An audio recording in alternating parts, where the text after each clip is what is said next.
Today I want to talk to you about the light meter that is built in the camera. Some of you may already know about it, but I just want to remind you in case you forgot. It is such a powerful tool that can help you properly expose your pictures in any environment. First, you turn your camera on. We have over 5 different models of cameras to use, but they do all have a built-in light meter. So I do have the manual mode selected, and I'm a little closer here so you can see that the light meter, or the exposure meter, it's sometimes called, that I'm trying to show you is this line right here. This line that moves on its own.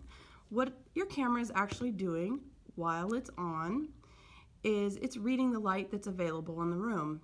And currently, it thinks it's going to be a little too bright if I take a picture right now with 1/400th of a second shutter speed with a 4.5 aperture and the other settings that are there. So I want to show you that I do have this over here on this frog. So let's just take a quick picture and see how well it did. So yeah, the picture is definitely a little too bright for the settings where they are right now. I'm just kind of trying some different settings. I'm using the selection wheel on the top of the camera.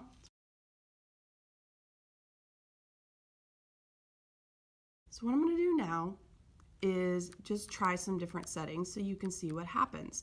So anytime I change a setting with the selection wheel, that light meter changes.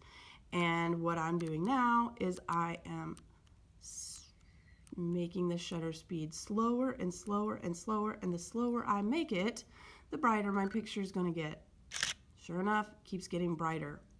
So what I want you to know is this is a tool that you can use to help you. Your camera is always reading the light,